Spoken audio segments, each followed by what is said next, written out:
the vacuum stuff's important, and that costs money because it's time. Tubes aren't being pumped down as much. The number of impurities, that's still important. We just came back on. Sorry, guys. I must have clicked something. We're back. I'm sorry about that. I think that was user error on my part. I was trying to put something on the social stream. And Scott Miles, back up. Howdy. Hey, it's Neil, Redbone in San Antonio. It's alive. I'll back up a little here. So the bottom line is, with lower voltage, the vacuum is very important, but it's very costly because it takes time to pump a tube down. So today you see tubes with a lighter vacuum in the tube. But weren't you telling me that, like, because all the current manufacturers today, they still pump a vacuum like they used to, but that there's machines that are 1/50th the size. They can pump a better vacuum. They do, but if it can do a better vacuum in less time, they end up taking less time to do a not as good of a vacuum. They pump down to a certain level, and where they find that that level used to be, let's say it was 3 bar, you know, or picobars or millibars or whatever. They have found that, just like everything else, they can have more filth in their cathode material, they can have more tolerances in their grid wire spacing. Right, you can make a shitty too. And that's exactly what they do. They say, if we pump down to 3 bar and it takes 15 minutes. So what if somebody wanted to make new tubes? You could make great ones if you gave a shit. I have a business plan for that. If there happens to be any extremely wealthy people here watching that, Miles helped me start the business plan. I really want to do that. And I also found out there's another myth in the tube world, is that you can't make these in the United States, which is, what's the word I'm looking for? It's a bullshit. French word, bullshit. That is a myth, because tubes are being made in the United States for the military, and there's factories in this country that meet EPA standards. There was somebody that was trying to, I'm not going to go into any names, but there was somebody that was going to produce tubes in this country. And when they learned they could make a approximation tube, the same tube much cheaper, using one of their vendors in China, that's where the tube ended up being made. But the excuse why it couldn't be made here was because of the EPA. Yeah, blame it on the government. Blame it on the government. And I know what name you're not saying. Yeah. But yes, that you can make cathode material here. You can operate hydrogen ovens that emit less pollutants than I'm polluting right now. You can't do it, especially when we start emitting gas like a tube. Exactly. But you can't do it in the United States with old junk machinery that has been salvaged. You have to do it with modern machinery. And the talk about Chinese do wonderful things when it comes to tooling and machinery, and you could make the grid winding machines and the pump down stations. I bet you could have Chinese people make this for well under 6 figures. You know, I mean, well, when I say 6 figures, you told me once, $100,000 range instead of in the $500,000 range. You told me once that I could put an entire tube factory in the shop that would supply most people. You know, it's like the machinery, it's not a big, huge complex of crazy stuff anymore, because it's, you know, it's like a univac computer compared to what's in my phone now. Right. You know, it's the same analogy. The technology has gotten so much better. Who's calling? Toll free? I don't think so. That'd be a mute. Just so you know, if there's nothing shows up on my caller ID, I don't answer. It's GT on the phone. Yeah, it was Aspen Pittman going, "You motherfuckers." So, you know, it's your backer. Yeah, right. So, yeah, I'm putting the word out. I have a business plan for it. I know how to do it. Well, I don't know how to do it. I know the people that know how to do it. I know where you can do it. And I know how you can do it legally. So, I think you become usuriously wealthy. Rich guy who loves tubes. Joe Bonamassa and his partner Roy, just saying the amps are 100 watts. Oh, yeah. That's a good point, Tony. Yeah, Joe has I guess what you would call a patron. Would that be the right term? Someone who loves him and backs him, and get Bane as a partner. I'm not sure about the old Banesters. You know why? Because there's no one to fire yet, so I don't know if that would work. Bane does turnarounds. They don't create anything. They do turnarounds. Actually, I work with the Bane guys at Guitar Center, and maybe that's a good point. Maybe I should, because Bane Capital owns Guitar Center. Do it in Mexico. The workers' comp will kill you here. I don't mind paying this stuff. You know what? You also don't need hundreds of people like use. You know, when I wouldn't mind doing it in Mexico just because I love going to Mexico. When people were making tubes for the military where you needed, 100,000 6L6s to go in B-52 radios every month. The radio that the guys carried on their back had, 6V6s. Yeah, so you don't need that kind of. Basically, if you had a half a dozen people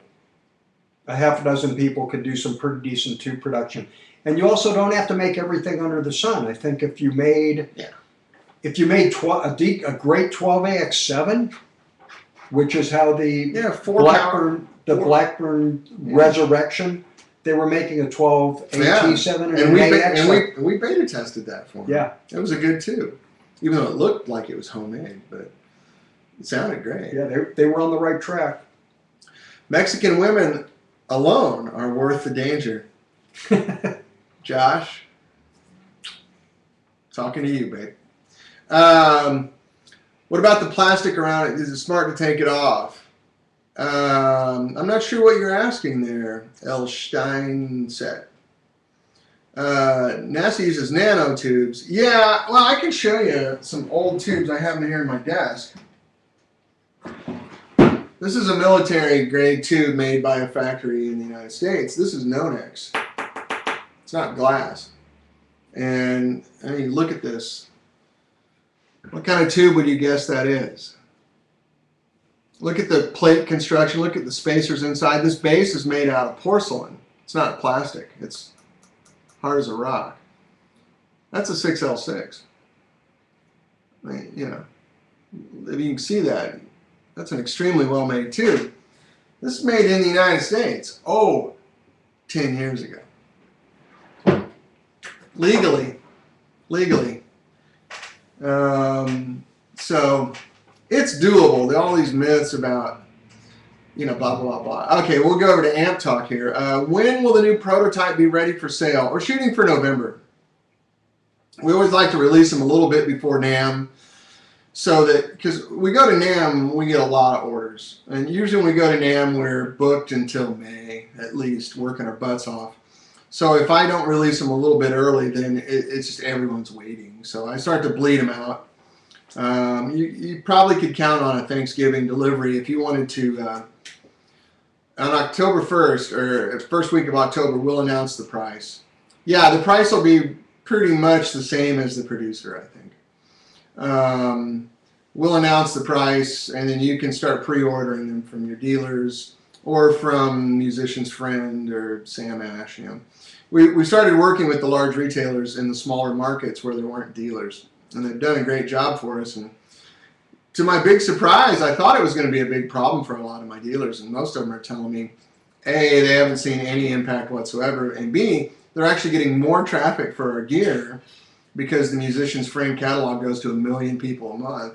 And they get people going, I never heard of 65 amps before. You guys carry them. You're listed on the website. So you'll be able to pre-order, even if you're out in Butte, Montana, you'll be able to order one. You can pre-order it in October. For hopefully the first round, I can't deliver 1,000 of them by the end of the year, but we'll get you. The queue will start building in October. And I was gonna play it today, and the PreSonus guys are calling me now all the time, right now during the show. So it's my fault. Something I'm not getting the board to talk to my Mac correct. Actually, the board's talking to the Mac, but Ustream's not picking up the audio signal. I don't know why. We made a couple of changes on the rig, And all I can say is I'm a guitar player. So you'll hear it soon. What are the cons of working with the big guys? Well, they want terms. You know, they don't pay on ship like everyone else does. But you know, I've heard so many horror stories about working with the big retailers, and I haven't experienced it yet. And I think the reason why is you have to do everything very strictly, very accurately, and very timely for these guys. If you don't do that, they cancel their orders. But if you do things by their set of rules, which are not real strict. No, Neil, we're not putting them in. There's none around you. Don't worry. I get to choose where they are in their chain, and there's none around you. Don't worry about it. But if you do things by their rules, which are not very tough, they're wonderful. You know, Guitar Center we have at the Platinum Room in Manhattan and in Nashville. That's our only Guitar Center locations. And the first order they placed was about $80,000 worth of stuff. And they had 30-day terms on it, which we were lucky to get that. Usually it's $45.90. And we had 30-day terms on. They paid in 9 days.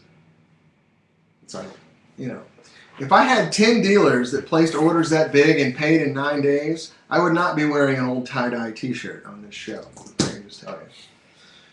So, you know, the world's kind of changes. Actually, you probably would wear the same T-shirt, but you would I just have a nice watch on. Exactly. Yeah. But oh, Lars Steinset, Norway. Hey, I'll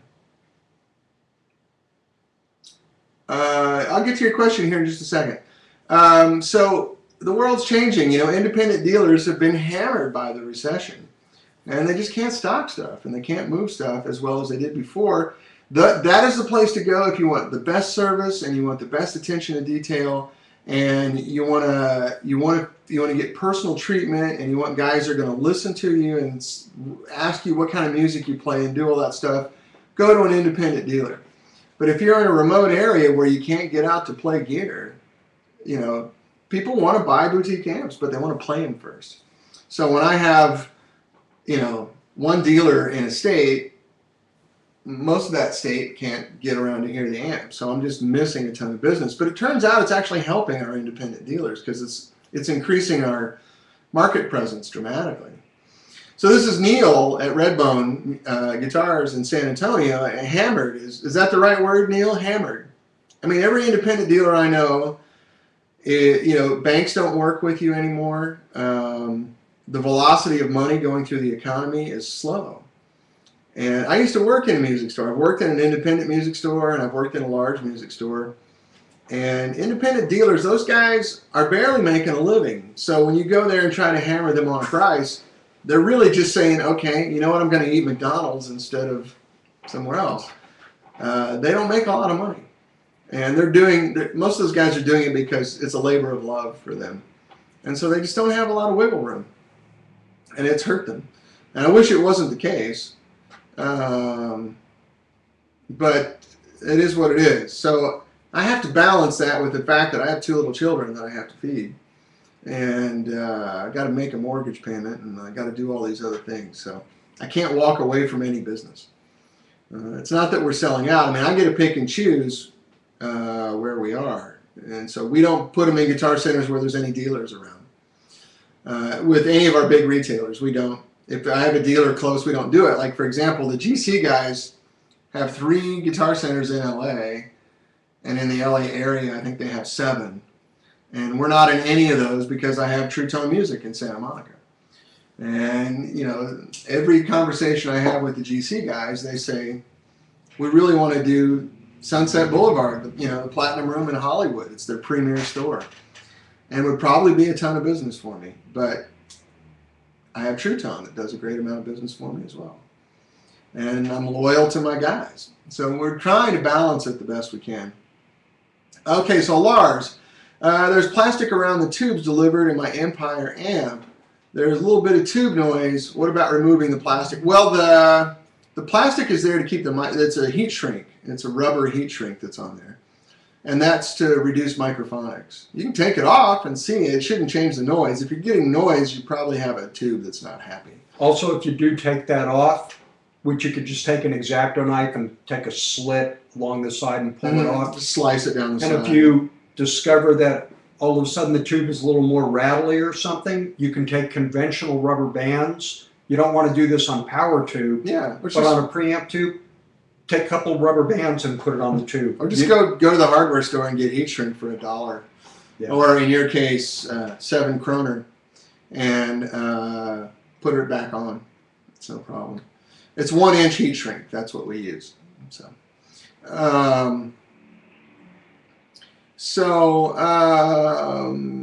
yeah. And also, if you have any questions like that, talk to Arne. I'm assuming you bought your amp from Arne Haast. He's a little busy right now because he's opening a new store in Oslo. Where are you in Norway, Lars?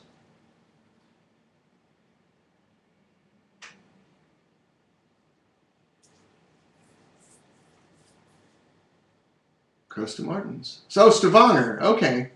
Man, that's the music town in Norway too, isn't it? Every big band out of Norway comes from Stavanger. That's sort of like their Houston.